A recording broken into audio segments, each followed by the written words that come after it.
Assalamualaikum warahmatullahi wabarakatuh. Apa kabar adik-adik? Semoga kalian senantiasa sehat walafiat. Pada kesempatan ini kita akan belajar mendalami sebuah puisi. Apa manfaat mendalami sebuah puisi? Agar kita dapat mengetahui komponen penting dalam puisi. Atau dengan kata lain, kita akan menganalisis unsur-unsur pembentuk puisi. Sebelum kita menganalisis unsur pembentuk puisi, kita harus tahu apa puisi itu sendiri. Puisi merupakan sebuah perwujudan imajinasi, curahan hati dari seorang penyair yang mengajak orang ke dunianya. Imajinasi artinya sebuah hayalan, ya. Mengajak orang ke dunianya, maksudnya seseorang dapat mengetahui isi puisi berdasarkan perasaan seorang penyair atau hal yang dirasakan penyair, atau bisa saja penyair membuat puisi berdasarkan pengalaman orang lain atau hal-hal lain yang bisa membuat seorang penyair sehingga bisa dijadikan dasar sebagai sebuah pembuatan puisi. Jadi, kita akan mengetahui apa puisi itu sendiri.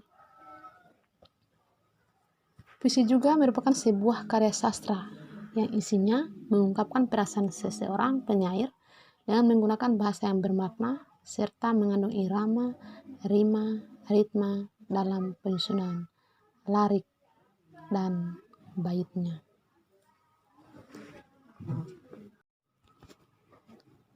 Puisi sendiri terbagi atas 3 jenis, yaitu puisi baru, puisi lama, dan puisi kontemporer.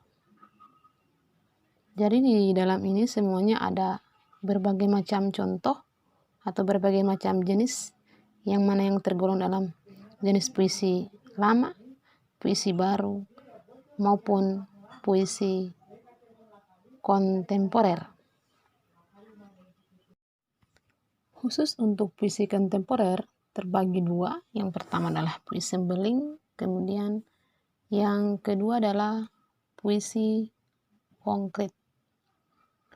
Contoh puisi sembeling adalah karangan dari Jaihan Sukmantoro yang berjudul Panggilan, ya. Ini terdiri dari 4 baris, 1 bait. Baris pertama narko, kemudian tik no, baris ketiga narkotik, kemudian no. Artinya narkotik no, artinya jangan kita menggunakan narkoba. Berikut contoh puisi konkret adalah, ya, puisi yang ditulis oleh Sutarji Kalsumbahri yang berjudul Tragedi Sika dan Winka atau Tragedi Winka dan Sika. Ini salah satu contoh puisi yang berbentuk zigzag, ya. Ini mengandung makna bahwa dalam pernikahan atau perkawinan itu ada yang namanya semua pergelutan atau masalah. Jadi digambarkan sebuah zigzag artinya masalah itu kadang kita bisa selesaikan atau kadang kita tidak bisa selesaikan. Seperti yang tercantum dalam puisi Tragedi Winka dan Sika ini. Jadi Winka kebalikan dari kata kawin dan Sika adalah kebalikan dari kata kasih, ya. Jadi baris pertama, bait pertama kawin sampai baris keempat, kemudian dibalik jadi winka, demikian dengan kata kasih jadi sika, dan terakhirnya kata kaku.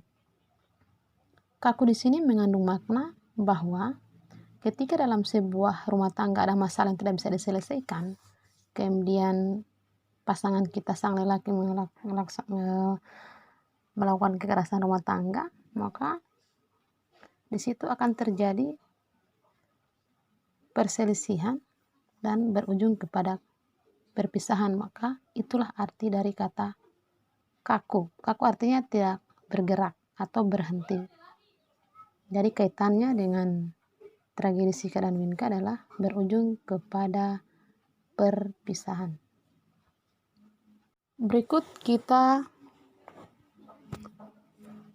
beralih kepada unsur-unsur pembentuk puisi.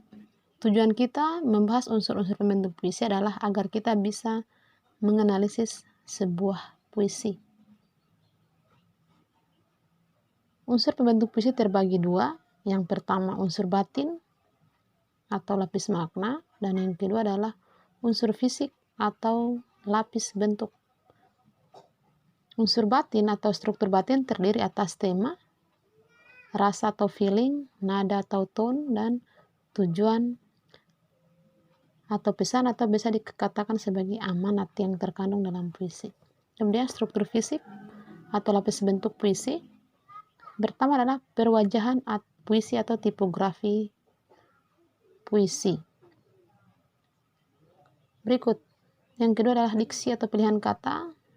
Kemudian ketiga adalah imaji. Yang keempat adalah kata konkret.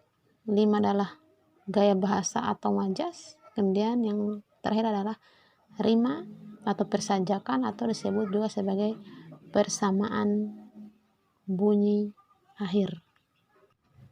Baiklah, kita akan belajar menganalisis unsur-unsur puisi. Di sini yang saya pilih adalah puisi dari Taufik Ismail yang berjudul Karangan Bunga dan merupakan salah satu jenis dari puisi baru. Sebelum kita lanjut, perlu adik-adik ketahui bahwa puisi baru, puisi lama, dan puisi kontemporer memiliki perbedaan. Kalau puisi lama terikat oleh rima dan irama, maksudnya dia ada aturan tertentu seperti pada pantun atau syair, harus memiliki isi dan sampiran. Tiap bait harus 4 baris dan tidak bisa keluar dari itu. Sedangkan pada puisi baru tidak terikat oleh itu, tidak terikat oleh rima dan irama, jadi bebas tergantung dari sang pengarang. Akan tetapi tetap harus memiliki diksi atau pilihan kata yang menarik. Kemudian perbedaannya dengan puisi kontemporer adalah dalam puisi kontemporer yang lebih diutamakan adalah tipografi atau tata wajah dari puisi itu sendiri. Jadi tata wajah atau tampilan dari puisi itu harus menarik, seperti puisi tragedi Sika dan Winka yang telah dicontohkan tadi. Analisis dari puisi Taufik Ismail yang berjudul Karangan Bunga. Yang pertama, diksi atau pilihan kata yang digunakan. Ya. Jadi puisi itu pilihan katanya harus menarik. Yang pertama, 3 anak kecil. Ya. Jadi 3 anak kecil di sini bukan berarti 3 orang anak. Jadi 3 tuntunan rakyat. Jadi didiksikan atau disimbolkan dengan 3 anak kecil. Kebetulan pada saat itu ada sebuah kejadian di Salemba. Jadi ditautkan dengan itu. Kemudian langkah malu-malu. Langkah malu-malu di sini bukan berarti orang jalan dengan malu-malu. Bukan, tetapi mereka ya dari 3 tuntunan rakyat di situ ada sesuatu hal yang mereka inginkan, tapi mereka masih ragu dan ada ketakutan untuk menyampaikan itu. Makanya disebut dengan langkah malu-malu. Berikut tipografi ya. Tipografi dari kata grafi artinya tulisan ya. Jadi bagaimana bentuk baris dan baitnya. Di sini ada perbedaan dengan contoh puisi kontemporer tadi. seperti tragedi Sika dan Winka atau Narkotik Now tadi. Jadi tipografinya biasa saja, ya, bentuknya rapi dan hanya terdiri dari 2 bait. Bait pertama 4 baris dan bait kedua terdiri dari 5 baris. Berikut, yang ketiga adalah kata konkret. Yang disebut dengan kata konkret adalah kata-kata yang bisa kita lihat secara nyata, ya. Konkret artinya nyata. Misalnya kata anak, itu anak bisa kita lihat, kemudian pita hitam, kemudian karangan bunga dan kakak, itu bisa kita lihat dengan mata telanjang kita. Berikut yang keempat adalah rima. Rima atau bunyi akhir, ya. Jadi di bait pertama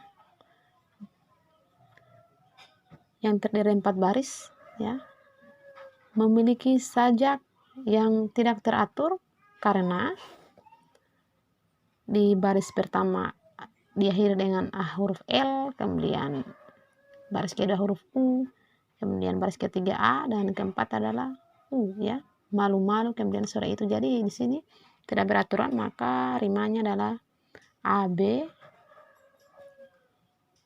kemudian baris ketiga dan keempat adalah CA. Berikut bait kedua, ya. Ini di baris pertama, kedua, dan ketiga sama, semua berakhir dengan huruf A. Kemudian baris keempat dan kelima juga sama, akhir I. Jadi ini rimanya beraturan, jadi A, B, B.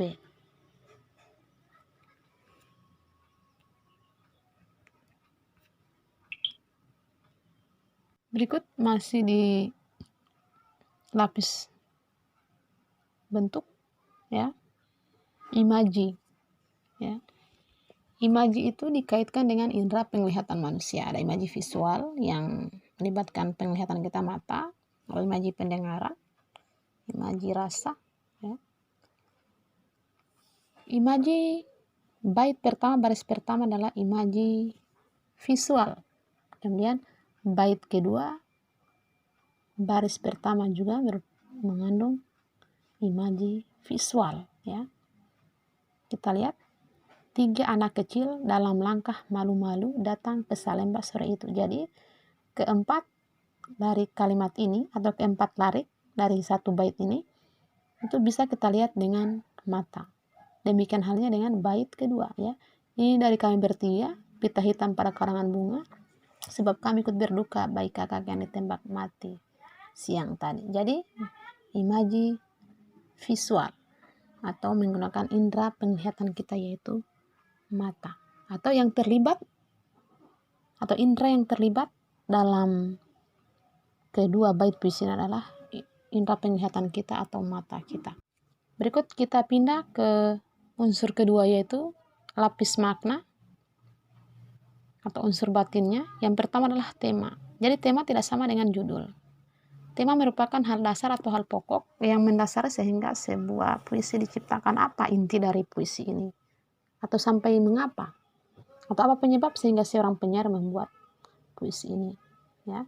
Jadi kita lihat secara keseluruhan isinya itu adalah mengenai kepahlawanan. Kemudian rasa yang timbul setelah kita buat puisi itu adalah otomatis rasa sedih, karena di dalam puisi-puisi itu ada banyak pahlawan yang meninggal. Kemudian suasana, kalau sudah rasa sedih berarti suasananya haru, ya. Kemudian bagaimana amanat atau pesan, ya, yang timbul atau yang ada. Jadi kita harus menghargai jasa para pahlawan yang telah gugur atau yang telah berjuang dalam memperjuangkan 3 tuntunan rakyat. Demikian pemaparan materi mengenai analisis unsur-unsur puisi.